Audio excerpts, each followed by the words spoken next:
to this computer. Welcome to Faith and Calm, class 127.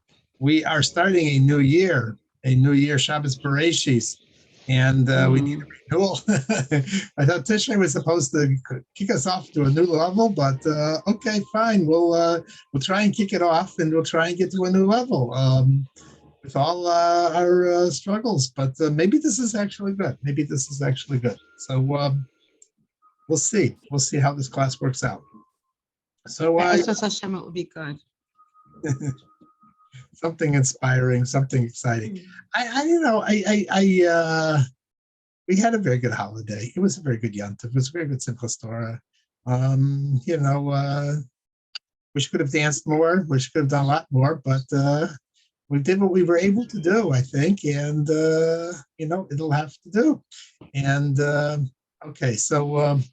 No one expects you to be. No one expects you to be 20 years old. Yeah, I couldn't dance for the 20 years old anymore. Exactly. No one expects you to. Yeah. I promise. I try, but I'm not. My knees are still recuperating. Actually, it's getting better. Yeah. Yeah. So anyway, so what I saw, there's three things I wanted to say. Three ideas. I hope I haven't said these too many times before. The first one was sort of an original idea. I was just marveling at the fact in this week's parsha when Cain, he kills his brother Abel, and God comes to him afterwards and says, "Where's your brother, Hevel?" And Cain responds and he says, "Am I my brother's keeper?" So God goes to him and says, "Listen, your brother's, I know what's going on. Your brother's blood is crying to me from out from the ground. I know exactly what happened. Don't try and you can't fool God. Definition of God is truth. And but there's a deeper level of the story I noticed here, I think that, in general, if Hashem is doing a very interesting way of approaching Cain, telling him, he's not like a policeman who says, I caught you red-handed. You are the murderer. I'm taking you to court, and they're gonna put you in either for life imprisonment or they're gonna hang you, and so forth, because we know you're guilty. God doesn't go to him like that. He starts the conversation with, he starts the conversation. He says, where's your brother? He wants Cain to acknowledge, to take responsibility for what he did. When Cain doesn't take responsibility, then God doesn't go and it still doesn't blast him. He says, listen, this and this and this has direct consequences on how what happens to you. And, but I'm not giving up on you. You can still do tshuva and you can still repent. Just stop pretending like, to yourself even that you didn't do anything. Just admit what you did. And that's because I'm teaching you, in effect, God is saying, how to deal with your Yetzer Hara. I created it. I created you. And now you have to learn how to, through working with your Yetzer Hara, improve yourself. Which I think is really, it's just so, it's not so hard. It's so different than the harsh attitude that a lot of people have, which is the truth and that's false. And, and you got to blast the people who are the sinners and so forth. The first lesson that we have to humanity on how to deal with our own failings and fallings is, God is just waiting for us to just take responsibility and be honest and do an honest accounting about ourselves. Not asking for perfection. He doesn't get mad at you because you're not perfect. He knows how he created you. And I think that's an interesting tidbit of a lesson. The second thing, not direct, nothing's going to be directly connected or related here, is, of course, I was really straining to understand some of the stories in Parshas Bereshit. There's so much there. You get so little time to deal with it. It covers so much time. And it's so fundamental. For example, we have the creation of mankind, the Adam and Chava in the Parsha. And there's this one line in that parsha that it's just is very interesting. He said, God says, after he created Adam, he says, it's not good for man to be alone. I'll make him an Ezer Kenegdo. So in Hebrew, that means I'll make him a helpmate. And Ezer means a helpmate. Kenegdo means to oppose him. What do you mean oppose? Keneged means opposite. I'll make somebody opposite. It's diametrically different than him. Keneged can also mean, like we say, the book is opposite the, I found this opposite that. But, it still means, oppose in certain ways. So the rabbis also struggle with this because either she's a helper or she's in opposition to him. But which one is it? What is her role in life? What is his role in life, and why does he need this? So Rashi, the classic commentator, says, well, it depends on his behavior. Depends on who he is. If he's good, she'll help him. She'll be her Ezer. If he's not, she's gonna give it to him and give it to him good. But that needs more explanation, because that sort of means like there's two different people here. Either there's the good guy or the bad guy, but it doesn't really capture the idea. So the Alter Rebbe and the Netziv, they both explained it in a different way. They said it's very interesting. Sometimes the best thing for a guy is to know that that he can't go necessarily the way he wants to go. To have somebody who can ask questions about what are you doing there?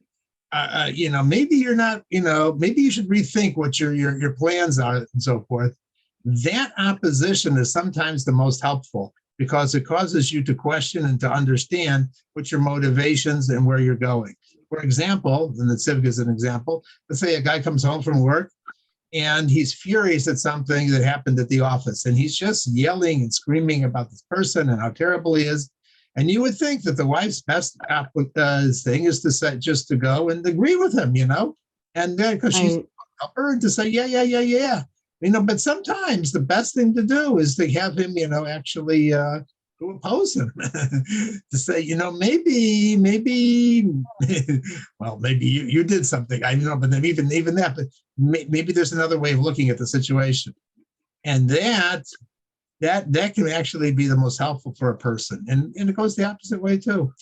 Sometimes, you have a particular fixed idea and you need somebody to actually, your best friend has to come and tell you, what, maybe there's a different way of looking at this. Maybe there's a different way of handling it.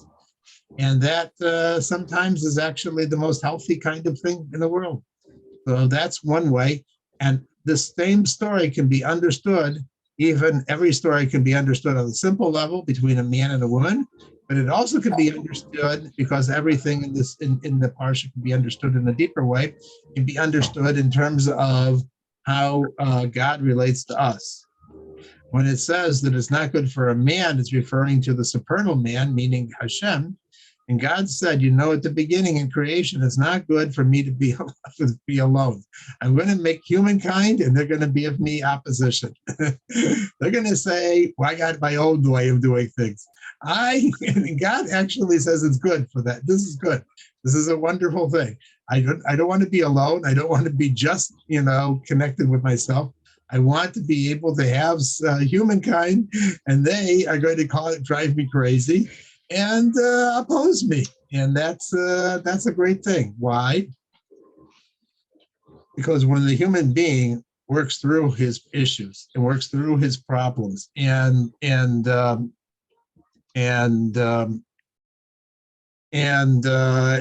transforms himself and realizes, what, ultimately my self-serving, my plan, my opposition to Hashem was really not the best in the truest form of who I really am. Actually, who I am is a piece of God, and I'm sort of disconnected with who my essence is and who my reality is. And therefore, I work through that and I break through that. When I do that, I actually form a deeper bond. Because when you have only one thing, a one, then you never know. It's never been tested. When you have two, like a couple, then you can be tested and you can be challenged. but three is the ultimate balance, the ultimate harmony. That's where the husband and wife get together and make a three. And that's the mystical idea of three. Is three is actually shows that there's a deeper unity in three than there is in one, because when you had one and then you had two, and on the third day you have very good. Kitov. It was a very good day. The first day was not, we said it was good. The second day there was not even mentioned it was good. The third day it was mentioned it was very good. So that's a second lesson I think that we can learn from Parshat Bereshit. But the most interesting one I heard a number of years ago. I don't think I've told the story before. So, and it's a difficult story. It's the story of Adam and Chava in why did Chava actually eat of that fruit? As we know the basic outline of the story, it's Adam's. God said to Adam, He says, "You can eat of any tree in the Gan Eden, except for the tree in the center, the tree of Tov V'Ra, that you cannot eat. In the day and when you eat of it, then you will die." So the snake comes to Chava and says to him, "Did God say that you can't eat of any? You couldn't eat of any of the trees?" And she says, "No, we can actually eat of the trees. However, the one in the center we can't eat. We can't even touch it." So he pushes her into the tree, and he says to her, the snake says, "Doesn't seem to do anything to you. Must be that it's not going to hurt you. In fact, probably it was all a lie on God's part. It's really, that tree is a fantastic tree, because when he ate of it in order to create the worlds. And so if you eat it, he's jealous of you. He's afraid that you'll become like a godlike, and you'll eat it and you'll create worlds, and you'll be like him." So Chava saw that it was good. It was good to eat, and it was pleasing to the eye. And therefore, she took off the fruit and she ate of it, and she gave it to her husband, and she gave it to all the animals. And that caused the whole, what we got, where we're at today. The story is never well explained. What is going on? Why do we have to know the story? What is it supposed to teach us? What is it supposed to go with it? The apple, it's not an apple anyway, it's big, it's because of a grape or something of that sort, but it's what are we supposed to learn from this whole tree story? And so I had a boy came to me in shul on Shabbos, and he said, I don't understand the story at all. It's Adam and Chava were very holy people. They had no Yetzer Hara, no bad inclination in them.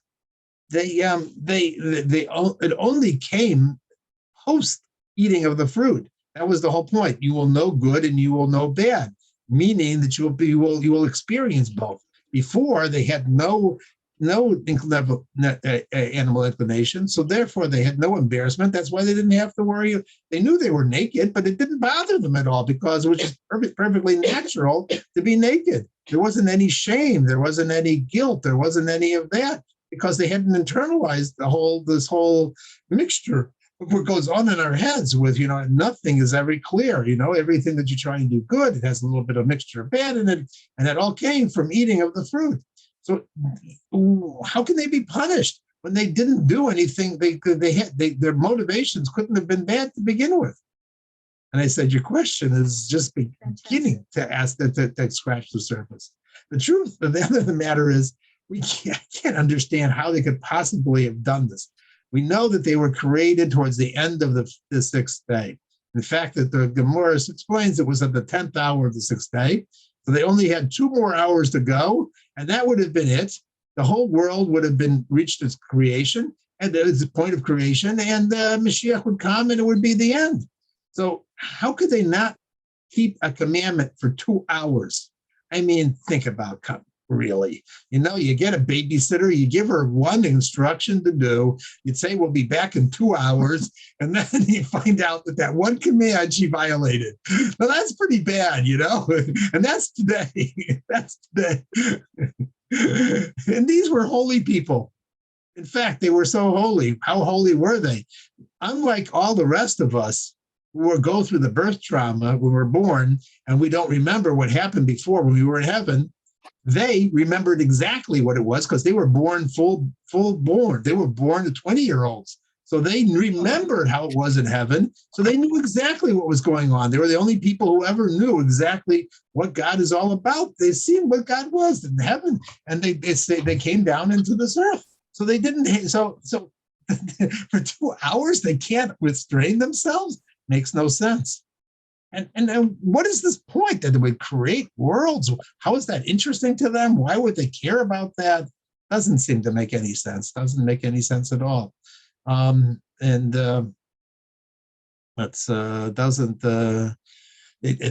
should have certainly. They were very holy people. So how did this happen? How did they?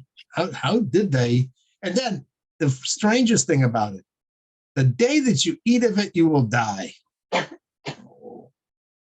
It sounds to us like a threat, like, ooh.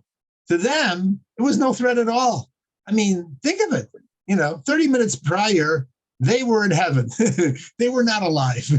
So now you're telling them they'll die. So what does it mean? They'll go back. We were there. We came here. We'll go back. It's not like a scary thing to them. They know what heaven is like. They know what earth is like. And, it's just changing locations. So is God really threatening them, telling them it's a terrible thing, you're going to die and so forth? It wasn't even a threat.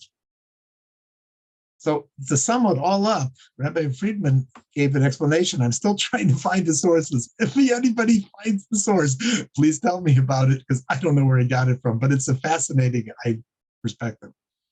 And that is, he says, and no God, rabbi tells something without a source. They don't just right, it has to have a source. He didn't make it out of his head. So it's not allowed. Not allowed. Yes. Okay, thank you. So he says, the story is coming to tell us the following. He says, we hear this as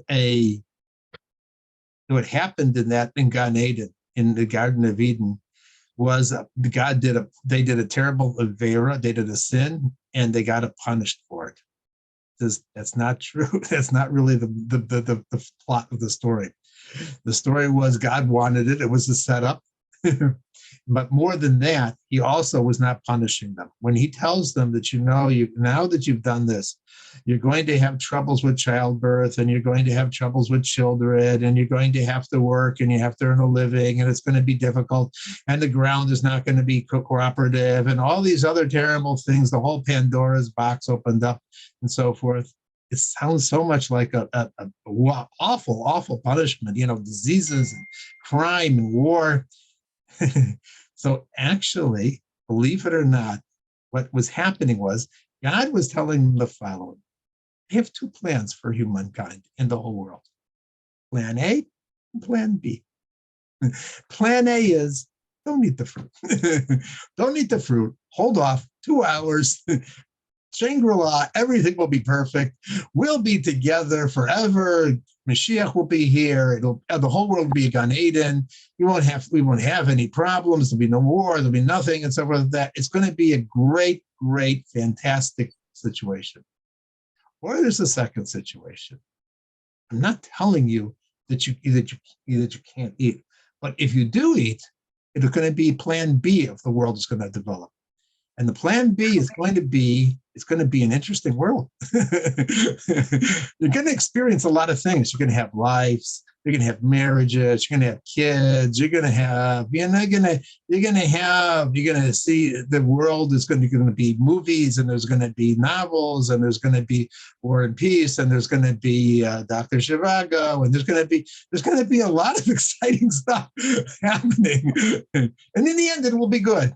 But, it's going to be 6,000 years of some really, really scary and exciting and roller coaster situations and so forth.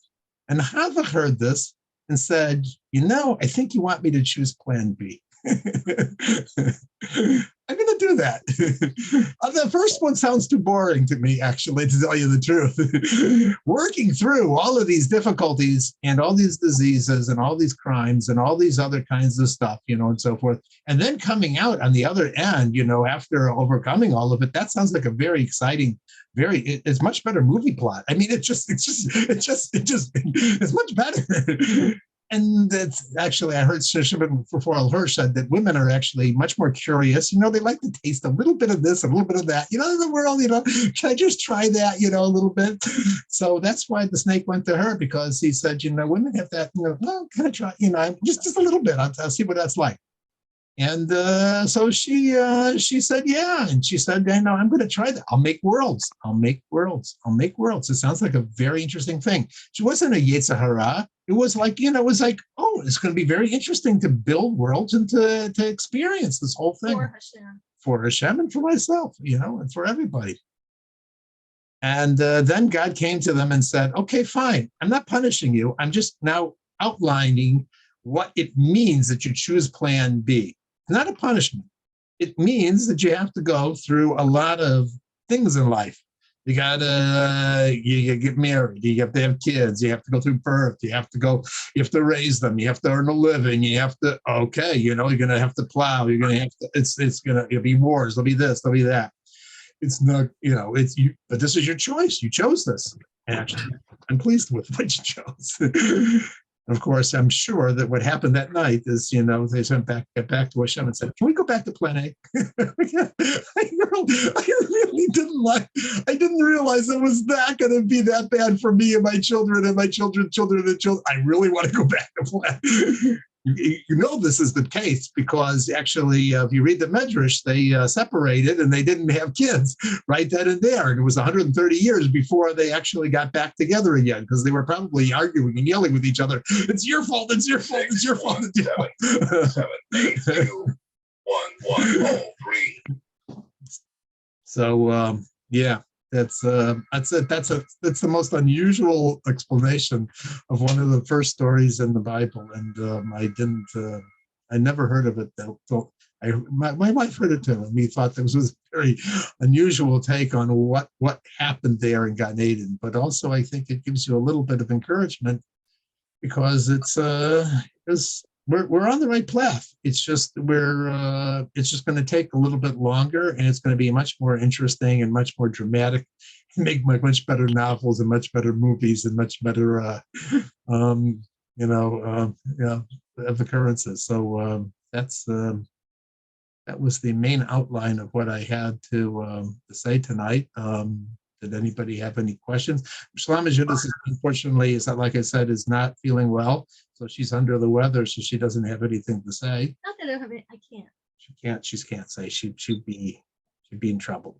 I could say something about Noah, but that's preview. But maybe this is good enough right now.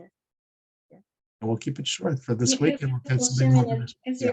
As you're talking about it, Yeah. I'm thinking, since you're explaining that they were in heaven before they were, in Gan Eden, that I was thinking, well, I wonder if maybe they just, in heaven, they didn't have to make those kinds of decisions. They just did whatever they did in heaven, and maybe they weren't accustomed, maybe Chava wasn't accustomed to not being able to do something with a consequence or something, and just, it was appealing and she did it. Who knows, I don't know. I mean, I'm just guessing if that could be another possibility, because I never thought about the fact that they were in heaven, shortly before they were there. They were there. They came fully conscious down into this world in the 10th hour of Friday, right before Shabbos. So they perhaps they this was actually the first time that they were ever, humankind was ever given an option, a choice. Eat or not eat. It's a mitzvah. You don't have any free choice at that particular time. But they do have free choice. Humankind was given free choice to choose what they wanted, and it seems unlikely that God would have wanted actually Plan A to actually been the plan, because You know, would have been much shorter, shorter Chumash, much shorter Parshas, much shorter everything. All about Hashem. It's all about God. And it's the most really wanted famous the situation. example of, it's the most famous example of making the wrong choice. Wrong choice. The Or wrong make it- choice, but in the end, it turns out right. I mean, I it guess was it's the right connected. choice. It's connected to the Noah story too. You know, we think of the Noah story and the flood in this week's parsha as a punishment to mankind. And God says, "Hey, the world was all filled with Hamas," which is again, it's filled with Hamas, which means violence and so forth. But it's interesting that they chose that name for themselves. And he said, it's the end of mankind, and I'm going to wipe them out, and so forth. And the question is, why did God have to do that? Why do you have to bring a flood? Why do you have to wipe them out? If you didn't want them to exist, you could just say, stop existing. Bye. So in the Alter Rebbe explains in Torah Or that the whole idea of the flood was not a destruction of the world, but was rather returning the world back to its beginnings again, just like it was on the first days of creation, where there was water, higher waters and lower waters. The whole world was filled with water again, just like it was on the first day of creation. And God was recreating the entire world at that point in time. And he was going to make it in a new way. Because as we remember, the people who lived in the first, before the antediluvian people, they lived extremely long. That's because there was a complete separation between earthiness and godliness and spirituality. And what God did with the flood is he softened the world. He softened the world. You can't live that long. It's not so separate. And not only that, but also that there's always a possibility in every human being that ultimately, even when they want to do bad, they have to disguise it as, I think, that, as something good, because there's an innate capability and innate desire in all humankind that, hey, I'm really being good. By killing off all the infidels, I'm being good and I'm serving God, because you can't just get away with, I'm just killing because I hate people, or something like that. So there was a change in mankind at that time. We weren't, and God softened the world with the water, and it says that it rained for 40 days and 40 nights because it's compared to like a mikveh. When you go into a mikveh, you come out renewed. So too, the waters of the flood were in a way a mikveh that was softening the world, making the world more permeable for godliness. And it says also that there was no seasons before the flood, and many other things came after the flood. It's largely because this was a way of God renewing the world. So he says, going off track is actually part of the process, and let me then restore it, because ultimately at the core, there's the potential for renewal and rejuvenation in this world. And that's when he brought the world back to its original state, he was actually then rebuilding it in terms of the way that it really could better survive, as opposed to how it was before the flood. So, in all of this, we see this constant, I think, this theme of, it's never like things have gone off track, falling down, going downhill. If it is, what it is it's actually a preparation for a course adjustment later on. And God is actually behind all of this. And he's saying, fine, you see how far away you can go? Now there's going to be like a rebound. When the ball hits the bottom, it goes back to the top. And I think that that's true. We have to think about that also in our personal lives. Also, whenever we think that, things are headed really very, very far away, it's amazing how you can, sometimes you see that actually helps. There's a rebound from that falling down that goes back, and the bounce it back is actually to a higher level than it ever was before. And with that, I think I have covered all my bases. And there's one lovely theme in both stories that you told, which is about new beginnings. And new beginnings are always hopeful. Yes. I like the way you also use, I'm sorry, Right. I thought you were finished. I also like the description that you used about that the flood softened the world to make it a better receptacle. That's what you were saying too. It was a very Very nice. sharp distinct world and so forth. There was, there was land, and it was harsh, and there's people were strong and they were powerful, and it was just, and there were a few very good people. There was Lamech, who was very good. Hanach, which was very good, and he had to die because he was the only one around. And there was Noah, who was very good. And the rest of the people were really, really bad, because there was just complete polar opposites in the pre-Diluvian world. And now, the best people have a little bit of wickedness in them, and the wicked people have also, they always are trying to pretend like politicians that they really are good, so they call them politicians. So people feel that they have to somehow cater to some morality of some sort, no matter how off they are. It was really a spectacular class. I know you said at the beginning, I hope, but such, nice ideas, the way you explained about Adam and Chava, and it's, when you've heard it billions of times, it's nice to hear something new. So, Okay, so it was new. yeah, Totally new. it was very, very nice. Very strange way, a very new way of looking at it. Yeah. Well, thank you so much, and I hope Okay. that Shalamis feels better. Is she not? Can you just say hello to us, Shalamis Yehudis? Not turn it. Do not turn it. Okay. Well, and we're not recording anymore, right? You stopped the We are recording? recording it. I'm going to stop recording it. Can you Yeah. turn off the? Oh.